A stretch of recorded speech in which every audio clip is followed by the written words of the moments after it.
Oi pessoal, tudo bem? Professor César falando.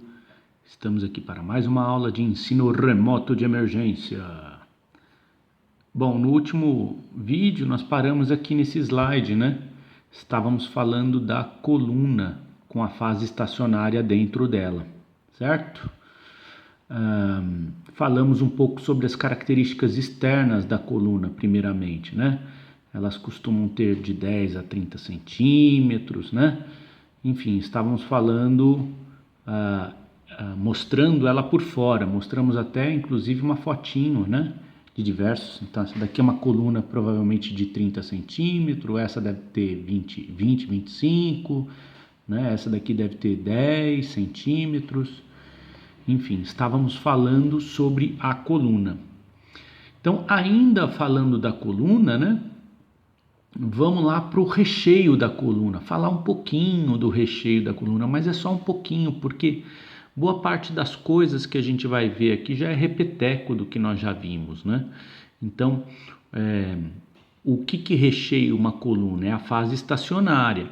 E aí você tem uma infinidade de tipos de materiais que a gente pode colocar lá dentro da coluna, né? Você pode usar a sílica como para ancorar um determinado recheio que recobre ela, né? Então a partícula de sílica pode ser recoberta por uma C8, por uma C18, por um grupinho NH2, um grupinho de ol, pode ter só sílica, né? Quando eu tenho sílica recoberta com C18, né, é o C18 que vai interagir com a minha amostra, com os componentes da minha amostra. O que é um C18? É um grupinho com 18 carbonos, portanto, extremamente apolar.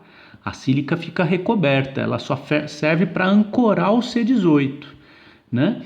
Então, quando eu tenho uma sílica recoberta com C18, eu tenho um tipo de cromatografia de fase reversa, tá? Quando eu tenho só sílica, eu vou ter uma cromatografia de fase normal, tá? Eu posso ter uma infinidade, aqui eu coloquei só alguns, eu posso ter uma infinidade de recheios, uma infinidade, tá?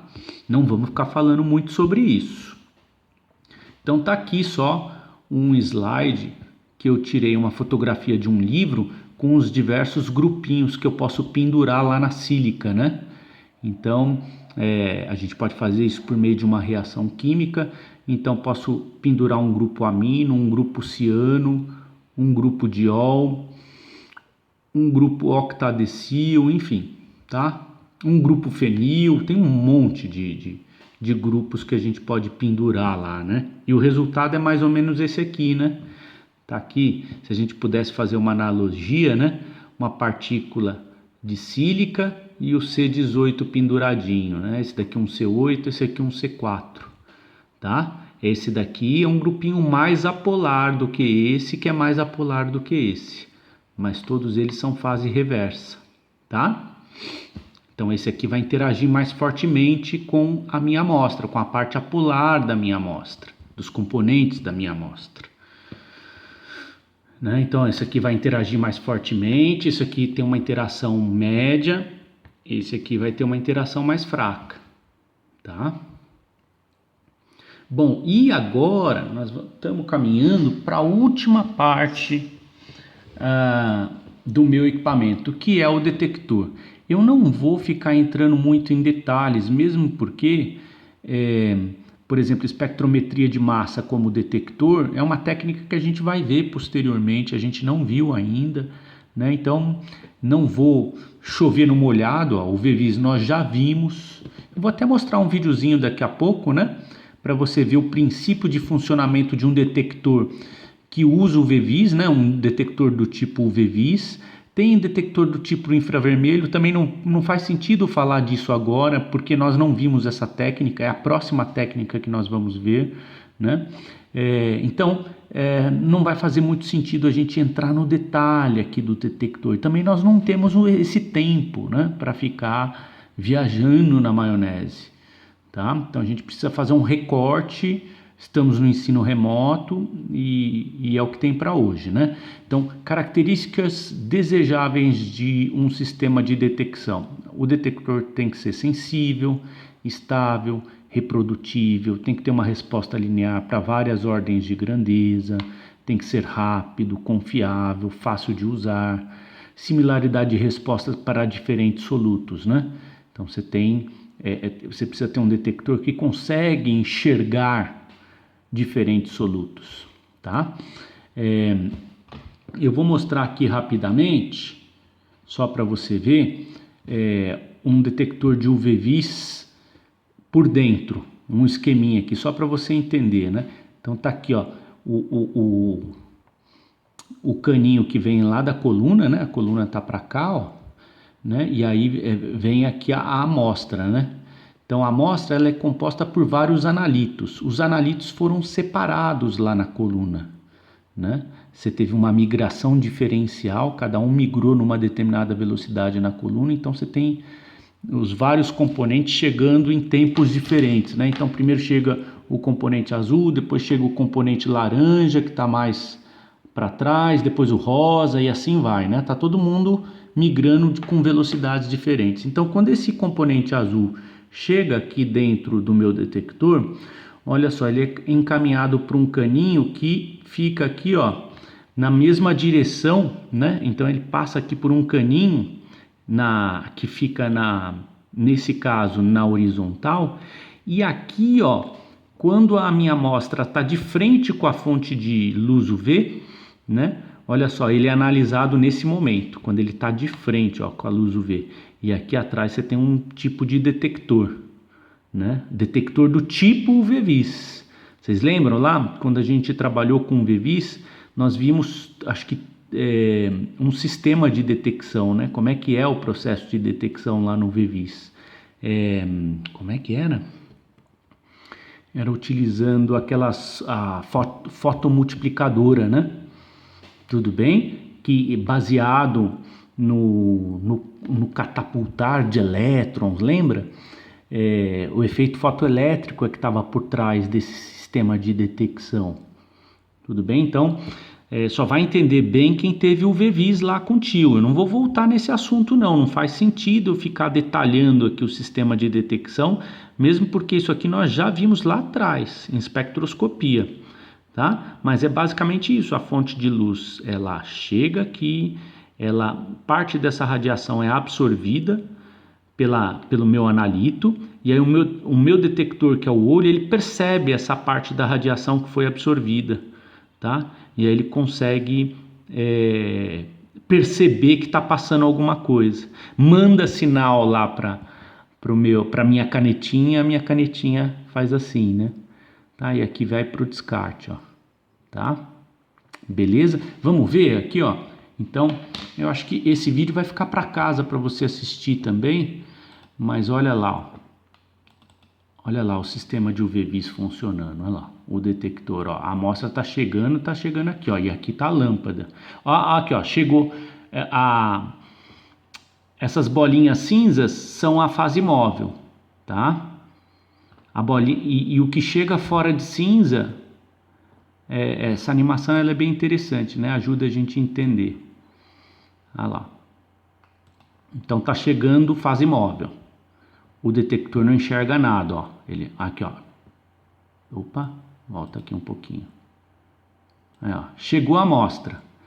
Quando passa a minha amostra, que são essas bolinhas verdes, na frente da luz UV-Vis, né? Da luz... Ai, caramba. Deixa eu me ajeitar aqui na cadeira. Quando passa a amostra na frente da luz... Né? E aqui tem comprimento de onda ultravioleta e comprimento visível, essa amostra vai absorver um determinado comprimento de onda, né? E aí tem monocromador aqui também, enfim. E aí o sistema de detecção do UV-Vis, do equipamento do UV-Vis, percebe que está havendo absorção de radiação ultravioleta ou visível, né? E aí ele manda um sinalzinho, ó. E aí na hora que ele manda o sinal, né, o equipamento começa a gerar o pico, olha lá, ó. Então, vamos voltar, ó. Quando começa a corrida cromatográfica, é muito parecido com o cromatógrafo mesmo, olha lá, ó. Olha lá, ó. Quando começa a corrida cromatográfica, Ó, aqui está caminhando, ó, o cromatograma está rodando. Quando a amostra entra, olha lá, ele gera o pico. Opa! Olha lá. Aí quando a amostra para de entrar, né, a canetinha desce. Né? Gerou o primeiro pico da amostra verde. Ó, vamos continuar aqui a brincadeira. Olha lá, tá caminhando, ó. Vamos voltar aqui. Olha lá, enquanto não chega a amostra, o meu cromatograma está rodando. Certo? Chegou a amostra, olha lá, a amostra vermelhinha, olha lá, o pico da amostra vermelha. Olha lá, chegou de novo, olha lá, outro pico. Olha, a radiação eletromagnética ela é absorvida e o meu detector percebe isso. O detector, lembra do VEVIS? Ele parece um olho. Tudo bem? Então, olha, perceba que o método de funcionamento é muito parecido com o cromatógrafo gasoso. Eu vou gerar esses picos aqui, né? Esses triângulos, que são os picos. Isso aqui, então, é o meu cromatograma. O que é o cromatograma? É o registro físico da minha cromatografia. Tá? Beleza? Bom, então vou voltar lá. Olha lá. Bom, então vamos agora entender a instrumentação de maneira orgânica, tudo funcionando junto, né? Olha lá. Vem com o tio que você passa de ano.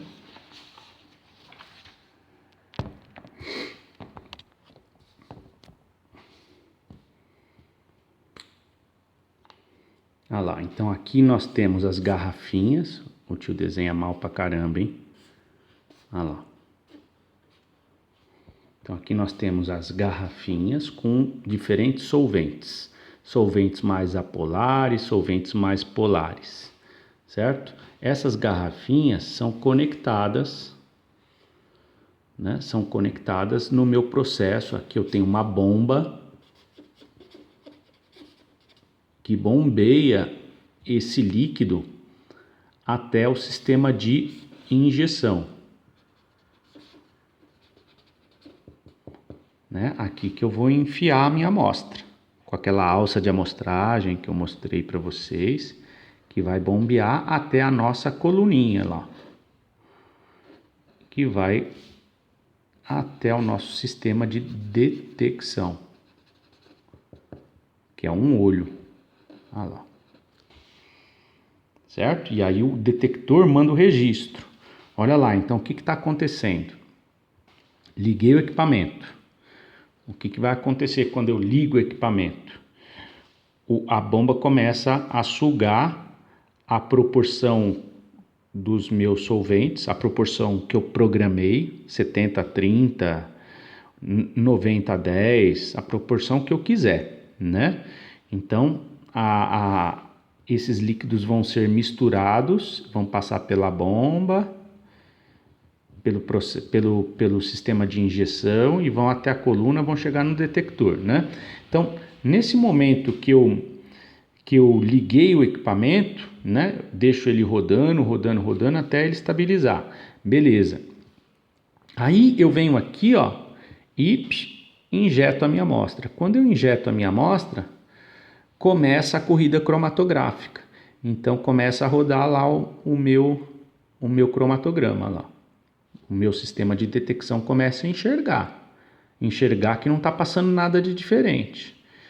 Quando o primeiro, então aí o que vai acontecer? A minha amostra ela é verdinha, tá? Aqui, ó, sei lá, uma quantidade pequenininha de amostra. O verde, para todo mundo que já aprendeu um pouquinho de artes, ele é composto do azul e do amarelo. Eu estou sem amarelo hoje, eu vou botar o laranja. Certo? Então, o que vai acontecer? Quando eu injeto essa substância verdinha aqui, ó, ela vai percorrer aqui, ó. Ela vai... Ah, não injeto aqui, né? Aqui é a bomba. Ó, eu cagando aqui na explicação. Eu injeto o verde aqui, ó. Olha lá, injeto o verdinho aqui.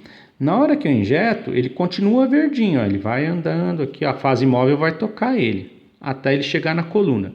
Quando ele chegar na coluna... cada componente da minha amostra vai interagir de forma diferente com a minha fase estacionária, né? Então, vai ocorrer uma migração com velocidades diferentes. Então, o meu componente azulzinho vai percorrer primeiro, ele é mais rápido por algum motivo, ele interage menos com a coluna, e o meu componente laranjinha vai ficando para trás, certo? Ele vai percorrendo com uma velocidade menor. Então, até aí o meu cromatograma está rodando, ó. Está rodando.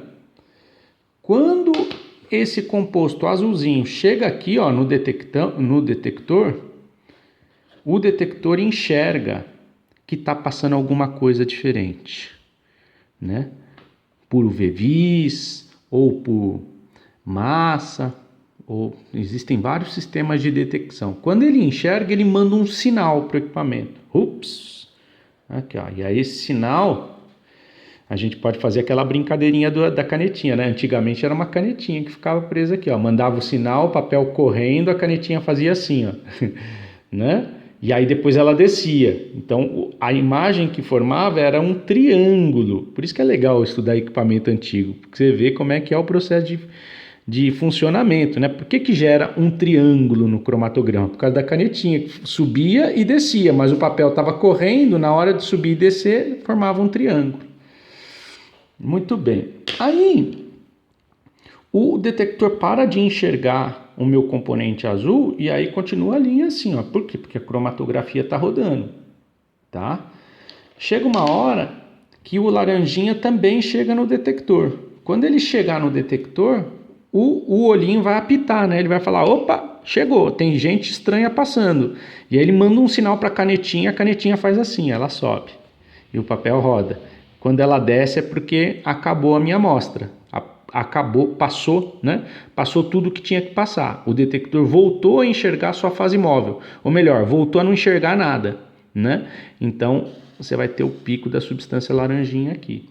E aí, gente, olha só. Perceba que o sistema todo é muito parecido com a cromatografia gasosa. Só que aqui é líquido. Então, a única diferença na gasosa é que, ao invés de eu ter líquido para tocar a minha amostra, eu tenho um gás, né? Mas também eu tenho um sistema, eu tenho uma coluna, né? Aí tem, claro, tem grandes diferenças de dimensão e tudo mais, mas o princípio é o mesmo, eu vou gerar o mesmo tipo de cromatograma, tá? E aí, claro, aí tudo é igual, né? Daqui a pouco nós vamos ver. Eu consigo correlacionar essa área com a concentração. Eu consigo correlacionar essa área com a concentração. E eu posso usar vários métodos de quantificação. Posso usar normalização de área, padrão interno, adição de padrão, né? Vários tipos, assim como na gasosa. Tá? Eu posso usar a curva de calibração, beleza? Todo mundo entendeu, então, a dinâmica do cromatógrafo líquido? Esse aqui é o cromatógrafo líquido HPLC, cromatógrafo líquido de alta eficiência, tá? Gente, então, acho que é isso. Acho que vocês entenderam como é que funciona uma cromatografia líquida comum. Acho que vocês entenderam a instrumentação e o funcionamento geral de um HPLC. Agora, nós vamos no próximo vídeo falar um pouquinho de aplicações, de parâmetros cromatográficos, né? E outras cositas mais, beleza? Então eu vou parando esse vídeo por aqui. Beijo, beijo e até a próxima atividade.